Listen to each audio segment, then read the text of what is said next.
2022년 9월 서울 지하철 2호선 신당역에서 남성이 스토킹을 하던 여성을 해한 일이 있었습니다.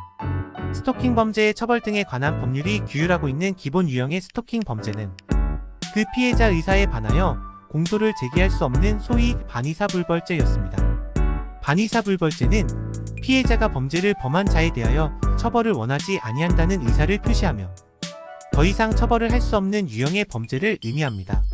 스토킹을 당하는 피해자들은 그 가해자로부터 더 이상 스토킹을 하지 않겠다는 다짐을 받고 합의를 하면서 고소를 취소하는 일이 적지 않은데, 그렇게 합의를 하고 난 이후에도 스토킹 가해자들은 자신이 언제 그랬냐는 듯이 다시금 피해자를 스토킹하는 경우가 많습니다. 기존 고소를 했던 스토킹 혐의는 고소 취소로 인하여 다시 문제를 삼을 수 없기 때문에 스토킹 피해자의 보호에 한계가 있다는 비판이 있었습니다.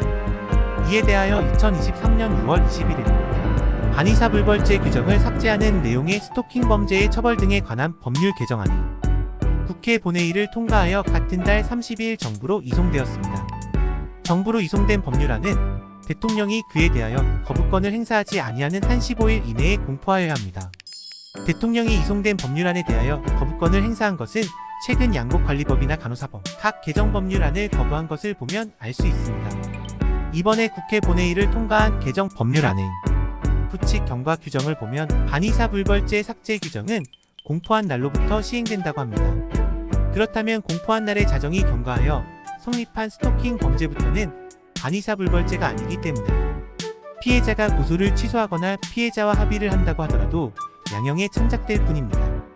이와 같은 법 개정으로 스토킹 범죄를 저지르는 사람들에 대한 좀 더 엄정한 처벌과 함께 스토킹 범죄로 인한 피해자들에 대한 보호가 기대됩니다.